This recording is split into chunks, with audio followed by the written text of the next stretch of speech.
नमस्कार शेतकरी मित्रांनो, माळशेवार चॅनलमध्ये पुन्हा एकदा आपलं सरसे स्वागत आहे। आजचा व्हिडिओ अतिशय महत्त्वाचा आहे, कारण यावर्षी आपल्याला भुईमुगाचं उत्पादन आंतरपीक म्हणून उच्चांकी काढायचं आहे। तर उच्चांकी उत्पादन काढायचं असेल तर व्हिडिओ पूर्ण बघावा लागेल। जे काही मी आज तुम्हाला सांगणार आहे ते पूर्ण तुम्हाला व्यवस्थित ऐकून लिहून तुम्हाला ते ठेवावं लागेल।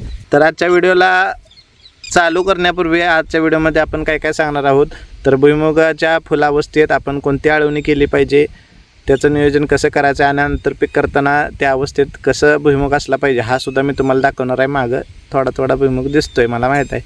तर किती दिवसांनी द्यायचं आहे आणि कोणतं द्यायचं आहे आणि का द्यायचं आहे ह्या सगळ्याचा आपण आढावा या व्हिडिओमध्ये घेणार आहोत।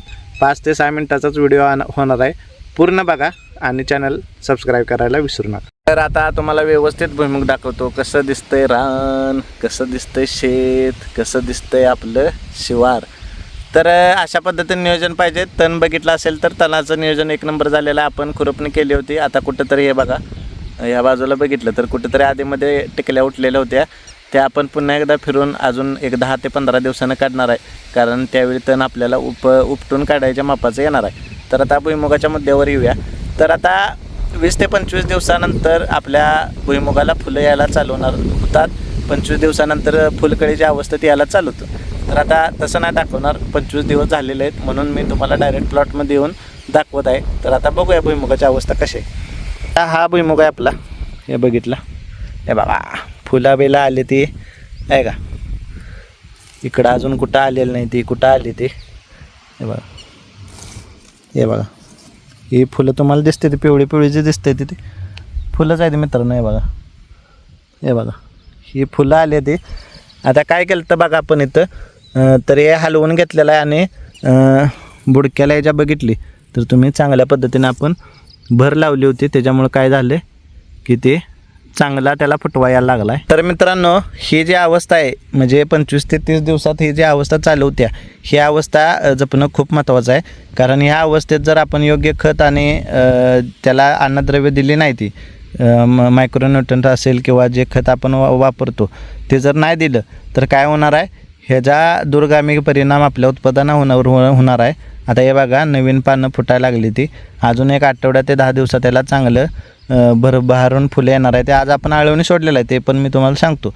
पण या अवस्थेत मित्रांनो 100% तुम्ही 30व्या ते 35व्या दिवसाच्या आत मी जे आज आळवणी सांगणार आहे ते तुम्ही घालायचं आहे।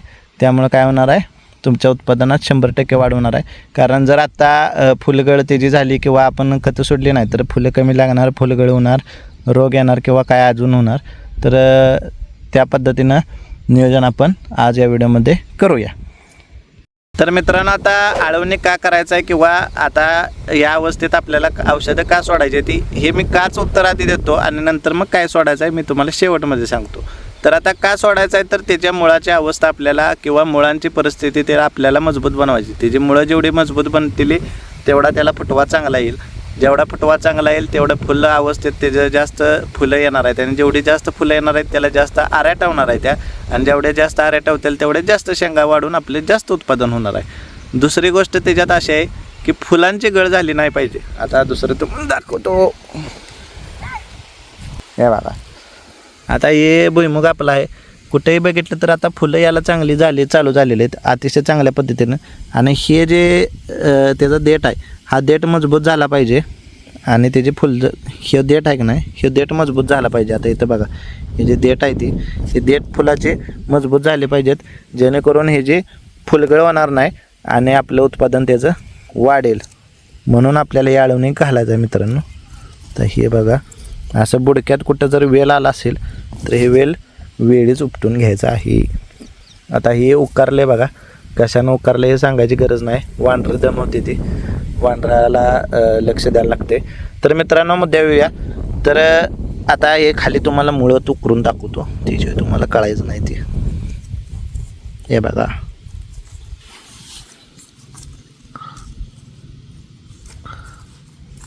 आता हे बघितलं का तुम्ही, ही मुळाची वाढ कशी चालू झालेली आहे। हे बघा ही जी मुळं आहे ती ही मुळं मजबूत बनली पाहिजे आणि ही मुळांची वाढ चांगली झाली पाहिजे, कळलं का मित्रांनो। त्यासाठी आळवणी सोडायचं। आणि तिसरी गोष्ट काय आहे की डायरेक्ट अन्नद्रव्यांचे शोषण होते. आळवणे आपण द्रवरूपात देतो, त्यामुळे डायरेक्ट ते अन्नद्रव्यांचं शोषण लगेच करतं आणि लगेच त्याला लागू होतं. त्यामुळे लगेच आता आपण आज आळवणे सोडले, आज तारीख किती आहे? 30 तारीख आहे. एक 5 ते 6 दिवसांना आपण त्याचा रिझल्ट बघणार आहोत. त्याच्यानंतर एक फवारणी पण घ्यायची आहे, ती तुम्हाला सांगतो. ज्या आपल्या कीड वगैरे पडते, आता आबाळी वातावरण आहे त्यामुळे काय होते, किडे भरपूर येतात. तुम्हाला दाखवते, एक्झाम्पल लागलंच बघा. हे बघा, या अशा प्रकारे कीड येत्या, किंवा अशी पांढरी माशी असेल, काय पण असेल, तांबेरा असेल, काहीसुद्धा येतं आहे त्याच्यावर. त्यामुळं काय करायचं आहे, नंतर आपण एक 8-10 दिवसानं फवारणी घ्यायची. तर मित्रांनो, या 3 कारणासाठी कुठली मुळांचे चांगला टणकपणा यावा, फुटवा जास्त व्हावा, दुसरी गोष्ट फुलगळ होऊ नये म्हणून, आणि तिसरी गोष्ट जी आहे की अन्नद्रव्यांचं डायरेक्ट शोषण व्हावं, या 3 कारणासाठी आपण ही आळवणी फुलावस्थेत 30 ते 35 दिवस 40 दिवसाच्या आतमध्ये घ्यायची आहे. आता दुसरी गोष्ट महत्त्वाची तुम्हाला सांगतो की आळवणी घालताना जमिनीमध्ये वल पाहिजे. आता आज आळवणी घातल्या, आता हे जमिनीमध्ये वल बघितली, हे बघा असा लाडू होतोय, म्हणजे जमिनीमध्ये चांगली वळ आहे. आणि आता हे काय झालं, वरच्यावर नुसती माती वाऱ्यानं वाळल्यासारखी दिसते. काल पाऊस पडलेला, सकाळी सोडल्या, सकाळी एवढी वाळलेली नव्हती, वल चांगली होती. अशा भुकावलेल्या अवस्थेतच त्याला आळवणी घालायचे, जेणेकरून तुम्हाला त्याचा चांगला रिझल्ट येईल. तर वल चांगले असणे महत्त्वाचं आहे, कारण तुम्ही जर वाळल्या ह्याच्यात आळवणी सोडलं तर त्याचा काही उपयोग होणार नाही, ते आळवणी आपलं मात्र जाईल. त्यामुळं वलीच्या अवस्थेत हे आळवणी द्यायचं आहे. दुसरी गोष्ट सगळ्यात महत्त्वाची, ज्याची तुम्ही वाट बघत होता, ती म्हणजे काय सोडायचं आळवणी. तर त्याला पहिला नंबरचा जो मुख्य अन्नद्रव्याचा भाग आहे तो आहे 1261. 19-19-19 हे तुम्ही पहिल्या 20व्या किंवा 25व्या दिवशी सोडू शकता. पण 19-19 नाही सोडलं तरी चालतं आहे, कारण काय होतं आहे, वेला जर चिटचिटसारखी पावसाची तुमची चालू असेल तर नुसतं वेल फापलत जातात, आणि वेल जास्त मोठा झाल्यामुळं काय होतं आहे, त्याला शेंगा कमी आणि वेलच मोठा असं होतं आहे. त्यामुळं खाली जमीन काय नसते, फक्त वरच आपल्याला समाधान दिसतो की माझा वेल लय मोठा झाला, पण त्याला ॲक्च्युअलमध्ये शेंगा लागत नाही, त्या आरा त्याच्या टवत नाही त्या, कारण वेल जातो वर आणि त्याच्या आरा ज्या आपल्या जमिनीला लागायला पाहिजे त्या लागत नाहीत वेळेवर, आणि आपले 3 महिने पूर्ण झालेले असतात आणि त्या शेंगा कुठेतरी कवळ्या बारीक चालू झालेल्या असतात. त्यामुळं 19-19 नाही घातलं तरी चालेल, डायरेक्ट तुम्ही 30 ते 35 दिवसानं काय घालायचं आहे, 126100 हे आळवणी घालायचं आहे. 1261 किती घ्यायचं आहे, तर प्रति लिटरला 4 ते 5 ग्रॅम घ्यायचा आहे. म्हणजे 20 लिटरचा जर तुमचा पंप असेल तर 4×5 20 × 80, म्हणजे 100 ग्रॅम प्रति पंपाला. मग 16चा असो किंवा 20 लिटरचा असो, किती घ्यायचा आहे, 100 ग्रॅम प्रति पंपाला 1261 घ्यायचा आहे. तर अशा पद्धतीने 1261 बरोबर काय घ्यायचं आहे, 1261 बरोबर तुमचं टॅबगॉर नावाचं जे इन्सेक्टिसाईड आहे, म्हणजे आंतरप्रवाही जे बुरशीनाशक आहे ते घ्यायचं आहे. त्याच्यामुळे काय होणार आहे, पिकाची रोगप्रतिकारशक्ती वाढणार आहे. आणि ज्या बुरशा आपल्या ओल्यापणामुळे असतात, ज्या लागायला चालू होत्यात, त्या बुरशा काय होतात, लागत नाही आणि आपला पीक निरोगी राहतं. तर ही दुसरी गोष्ट झाली की टॅबगॉर असेल किंवा दुसरं तुम्हाला कुठल्या कंपनीचं मिळत असेल तर ते तुम्ही त्यामधून सोडायचं आहे. बुरशीनाशक सोडणं बंधनकारक आहे मित्रांनो, कारण जर तुम्हाला निरोगी पीक ठेवायचं असेल तर आंतरप्रवाह येते, त्यामुळे बुरशीनाशक सोडणं गरजेचं आहे. हे झालं दुसरं. आणि तिसरी गोष्ट जी आहे ते तुम्हाला मी दाखवतो. ह्याच्यामध्ये जसं मी सांगेन तसं त्याच्यामध्ये तुम्हाला दिसेल. तिसरी गोष्ट आहे, परवा जे आपण उसाला घातलेलं की चिलेटेड कॉम्बी जी असते त्याच्यामध्ये झिंक वगैरे सगळं असते, ते सुद्धा तुम्ही ह्याच्यामध्ये एकराला 1 पुडा असतो, त्याचा 100 ग्रॅमचा पुडा काहीतरी असतो, 100 ग्रॅम किंवा 250 ग्रॅम, पाव किलोचा असतो, तो त्यामध्ये घालायचा, जेणेकरून तुमचा भुईमुग जो पिवळा पडतो, अन्नद्रव्य सूक्ष्म अन्नद्रव्याची जी गरज असते ती त्याच्यातून तुमची पूर्ण होते. त्यामुळं हे 3 गोष्टी सोडा तुम्ही. आता उठतो जरा, म्हणजे तुम्हाला बघताना पण भारी वाटेल. तर या 3 गोष्टी आहेत, या 3 गोष्टी सोडायला विसरायच्या नाहीत. तर अशा पद्धतीने मित्रांनो चांगल्या पद्धतीने नियोजन करायचं आहे. आता हे झालं कोणतं सोडायचं आहे. आता परत म्हणू नका की तुम्ही कोणता डोस तो सांगितला नाही, तर हा डोस तुम्हाला मी चार्टमध्ये सुद्धा या व्हिडिओमध्ये तुम्हाला दिसेल की चार्टच देईन त्याचा, त्यामुळे तुम्हाला काही शंका राहणार नाही. आता दुसरी गोष्ट की जर तुमचं वेल बारीकच राहिला असेल पहिल्यापासून, आता कुठं दाखवतो तुम्हाला. आता या बाजूला काय झाले, वांडरानं पहिला वरची पानं तोडलेले आहेत. जर असा वेल अजून असेल तर त्याला काय करायचं आहे, पद्धतीतच सगळा वेल तुमचा असतील तर काय करायचं आहे, त्याला आणि 10 ते 15 दिवसांनं परत हलकासा डोस त्या लागवडीचा द्यायचा आहे 1261चा. पुन्हा एकदा आळवणी घाला किंवा ठिबक असेल तर ठिबकमधनं डायरेक्ट सोडलं तरी काय हरकत नाही. तर अशा पद्धतीने हे नियोजन करायचं आहे.